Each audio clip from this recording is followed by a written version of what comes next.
मुख्यमंत्री नायब सिंह सैनी ने कहा कि 2047 के विकसित भारत में हरियाणा की अग्रणी भूमिका रहेगी। इसके लिए हरियाणा निरंतर प्रयास कर रहा है। उन्होंने विकसित भारत का लक्ष्य देने पर प्रधानमंत्री नरेंद्र मोदी का धन्यवाद किया।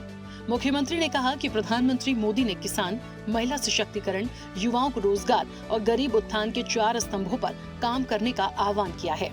उन्होंने कहा कि हरियाणा सरकार इन सभी पर तेजी से काम कर रही है। आज हरियाणा का किसान पारंपरिक खेती के साथ साथ प्राकृतिक खेती, बागवानी में बेहतर काम कर रही है।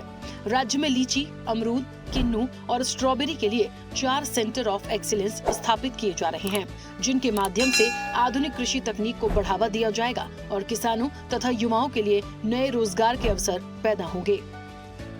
हमने कृषि क्षेत्र में कई उल्लेखनीय कार्य भी हमारी सरकार कर रही है।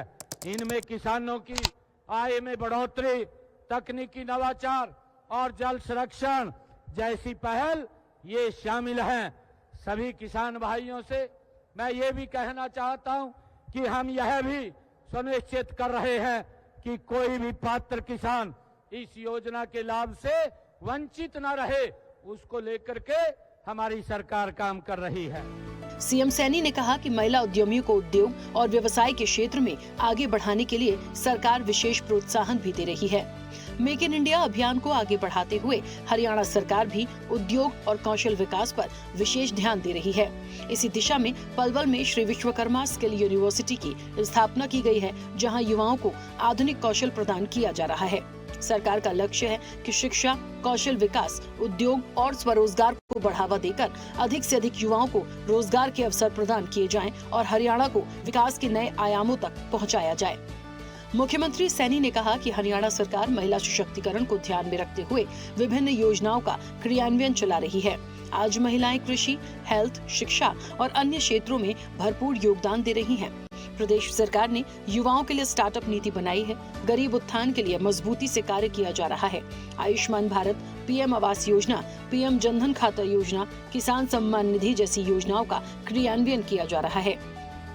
सरकार का केंद्र बिंदु भी महिलाओं का सशक्तिकरण, किसान की मजबूती और युवाओं का उनको सशक्त और मजबूत करना, गरीब की आस को पूरा करना, ये हमारी सरकार का केंद्र बिंदु है कि राज्य की सहायता हर जरूरतमंद व्यक्ति के पास वो समयबद्ध तरीके से पहुंचे।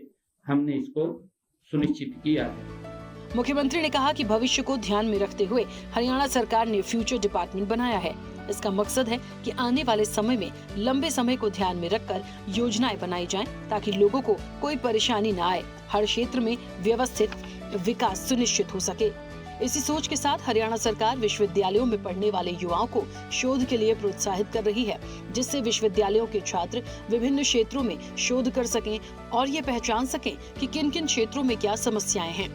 मुख्यमंत्री ने कहा कि प्रधानमंत्री के कुशल मार्गदर्शन में भारत एआई, अनुसंधान और विकास को अपना रहा है। सीएम ने कहा कि पिछले बजट में पंचकुला और गुरुग्राम में एआई हब स्थापित करने की घोषणा की है। इस दिशा में काम तेजी से आगे बढ़ रहा है। एआई हब के लिए कई कंपनियों ने प्रस्ताव भी दिए हैं। सरकार का मकसद है युवाओं को नई तकनीकों से जोड़ना और उन्हें इस क्षेत्र में कुशल बनाना। मुख्यमंत्री ने कहा कि हरियाणा की सबसे बड़ी ताकत उसकी मजबूत कनेक्टिविटी है। राज्य में 4 लेन सड़कें, एक्सप्रेसवे, ग्रीनफील्ड एक्सप्रेसवे, रेलवे और हवाई कनेक्टिविटी तेजी से विकसित हो रही है। इसके साथ ही राष्ट्रीय राजधानी क्षेत्र का हिस्सा होने के कारण हरियाणा को अतिरिक्त लाभ मिलता है। सीएम ने कहा कि पिछले बजट में सरकार ने 10 इंडस्ट्रियल मॉडल टाउनशिप स्थापित करने की घोषणा की थी। इनमें से 6 पर तेजी से काम शुरू हो चुका है, जबकि बाकी 4 पर भी जल्द ही काम शुरू किया जाएगा। उन्होंने कहा कि नई इंडस्ट्रियल पॉलिसी और सेमीकंडक्टर नीति पर भी काम किया जा रहा है, जिससे हाईटेक उद्योगों को हरियाणा में स्थापित होने के लिए बेहतर अवसर मिल सके। मुख्यमंत्री ने कहा कि उनकी सरकार रोजगार सृजन को लेकर काम कर रही है। हरियाणा में रोजगार का सबसे बड़ा स्रोत कृषि क्षेत्र है, इसलिए कृषि के विभिन्न क्षेत्रों में नए अवसर पैदा करने पर जोर दिया जा रहा है। हरियाणा डायरी।